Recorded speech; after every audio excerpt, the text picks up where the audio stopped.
ये सिर्फ आग नहीं थी, कई परिवारों का आशियाना छीन लेने वाली तबाही थी, जिसने पल भर में सब कुछ राख कर दिया।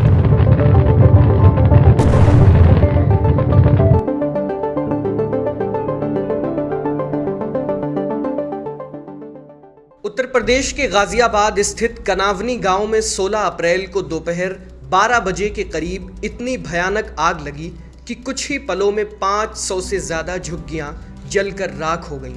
साथ ही इसकी तेज तपिश और धुएं की वजह से कई लोग बीमार पड़ गए। 5 मिनट में सब जल के राख हो गए। और रात में आग लगता तो यहाँ लहास के उठाना मुश्किल पड़ जाता है यहाँ के लोग को। जितना तगड़ा ये भूकंप हुआ है, ये भूकंप हुआ है, आग नहीं लगा, ये भूकंप हुआ है। बहुत खतरनाक मंजर था यहाँ पे। अगर कोई आ जाते हैं उस समय भैया, बहुत कम से कम 100-200 आदमी का तबीयत खराब हो गया था। आधिकारिक रूप से अब तक ये पुष्टि नहीं हुई है कि इस भीषण आग में कितने लोगों की जान गई, लेकिन स्थानीय लोगों का दावा है कि इस हादसे में 2 लोगों की मौत हुई है। 2 बच्चे मरे हैं, 4-5 बच्चे को एम्बुलेंस में उठा के ले गया था, लेकिन उस कुछ ठेली पे भी ले गया उठा के, पता ही लगा, पता भी नहीं चला बच्चे बचा कि नहीं बचा, क्या हुआ नहीं हुआ, कुछ पता नहीं चला। आग की लपटें इतनी तेज और बेकाबू थी कि इसका शिकार कई बेजुबान जानवर भी हुए, जिसमें 50 से ज्यादा जानवरों की जान चली गई।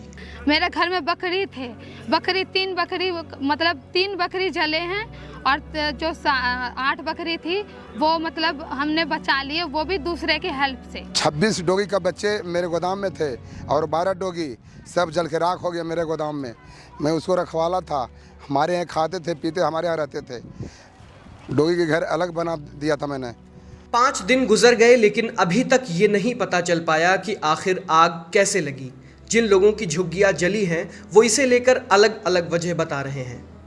आग लग गए, उधर कोई बच्चा खाना बना रहे थे 12 बजे के लिए पेट में, और ये धूप बहुत तगड़ा था, उसे मतलब कि हवा ने पकड़ ली झुग्गी को, और झुग्गी पकड़ ली और सिलेंडर पकड़ लिया, वही सिलेंडर फट गए, वही चारों तरफ से पकड़ लिया आग। सिलेंडर ब्लास्ट होने से पहले मैंने देखा आग लगी है भयंकर वाली आग। सर कहीं आग लगी होगी तभी तो सिलेंडर के पास आया होगा आग जल के, कि आग मतलब सिलेंडर में अपने आप ब्लास्ट हो जाएगा। ब्लास्ट हो, जब मैंने देखा आग लगते हुए तब मैं जाने की कोशिश करी, 2 कदम आगे यहाँ से बढ़ाई। जब ब्लास्ट हुआ तो मैं पीछे आई, तब मैंने बच्चों को निकाला। किसी झुग्गी में से नहीं लगी बेटा, कोई लगा के गया आग, नहीं तो ऐसी भयंकर आग नहीं लगती है बेटा। कुछ भी नहीं बरका बेटा, सब कुछ जल गया। स्थानीय लोगों का आरोप है कि अगर फायर ब्रिगेड की गाड़ियां सही समय पर पहुंच जाती तो आग पर काबू पाया जा सकता था, लेकिन उनके पहुंचने तक सारी झुग्गियां आग की चपेट में आ चुकी थीं। दमकल की गाड़ी लेट आया, जब पूरे उधर मैदान खाली हो गया, जब इसर लग गया तब दमकल की गाड़ी आया है। आग लगी 11 बजे के आसपास, फ़ोन कर के थक गए, लेकिन 1:30 बजे के बाद ही आया फायर ब्रिगेड, वो भी एक ही आया था। बहुत देर पे, घंटे 2 घंटे पे हम सब लोग आए हैं। जब जल के राख हो गए तब आए सब लोग। अरे लोग तो यही लगा कि कूड़े कबाड़े वाले हैं, इसको जलने दो, भगा दो। अरे तब कूड़े कबाड़े वाले बदबू आते हैं तो कोठी में बदबू नहीं आते हैं? आप ही को तो कूड़े यहाँ लाते थे, यहाँ बदबू मारते हैं, घर में वहाँ बदबू नहीं मारते हैं? आप ही को तो गंदगी साफ करते हैं हम लोग, वही गंदगी से हम लोग पल रहे हैं।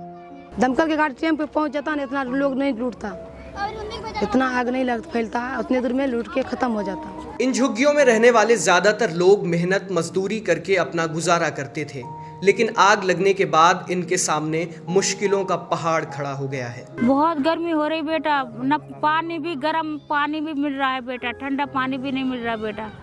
पानी की दिक्कत, सब चीज की, नहाने धोने की दिक्कत, कपड़ा की दिक्कत, पानी बिल्कुल मिलते ही नहीं है बेटा। मेरी बेड थी, बेड में सारे शादी के सामान रखे हुए थे, टोटल सामान आपको पता ही है, जितना भी होता है, जेवर गहने वो सब तो रखे थे, लेकिन उसके साथ साथ 2 फ्रिज थी, 4 अलमारी थे, एसी था, 2 मशीन थी, हाथ वाली पैर वाली ऐसी मशीन थी, 3 संदूक थे, उसमें सारे में कपड़े थे, कम्बल थे नए नए, मतलब टोटल सामान आपको दिख ही रहा होगा सब कुछ कितना बुरा भयंकर आग लगा।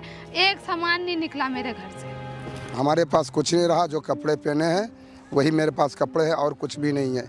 खाने तक के कुछ भी नहीं बचा, कुछ नहीं बचा मेरे पास, सब बर्बाद हो गए, सब जल के राख हो गए। इन सभी परेशानियों के बीच सबसे ज़्यादा मुश्किलें महिलाओं के सामने हैं। यहाँ ना वॉशरूम की व्यवस्था है और ना ही नहाने के लिए कोई जगह। ऐसे में इनके लिए हर दिन किसी संघर्ष से कम नहीं।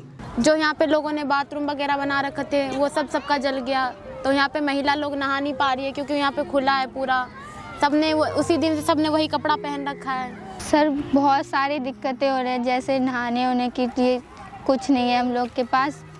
मतलब खुले में कैसे नहाए, कैसे कपड़े चेंज करे, क्या करे, कुछ करे, समझ नहीं आता कुछ। पेशाब करे का सुविधा नहीं है, लैट्रिन का सुविधा नहीं है, पानी पिए का सुविधा नहीं है। आता है 3 घंटा पर पानी भी। जो बच्चे स्कूल जाते थे उनकी किताबें, यूनिफॉर्म्स, कॉपीज सब जल चुकी हैं, जिसकी वजह से वो अब स्कूल भी नहीं जा पा रहे हैं। हमारे सारे बुक, किताब उताब सब जल गए, पर बैग वैग सब जल गया, ड्रेस भी जल गया। अब हमारे स्कूल जाने के लायक बच्चे भी नहीं है, हम लोग कैसे ही जाएंगे स्कूल, अब कुछ सामान ही नहीं बचा। सर पढ़ाई की टेंशन बहुत हो रही है क्योंकि कुछ रहा ही नहीं, घर पे पढ़ते हैं ना घर रहा, कपड़े जल गए, सारे बुक्स वुक्स सब जल गए हमारे, जितना भी था कुछ, मतलब अब कुछ नहीं रहा हमारे पास। धूप की इतनी तेज तपिश में जहां लोग घर से बाहर निकलना तक पसंद नहीं करते, वहां ये परिवार खुले आसमान के नीचे रहने को मजबूर है।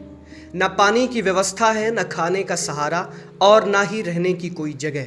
कल तक जिनके पास सब कुछ था, आज वो बुनियादी ज़रूरतों से भी महरूम है।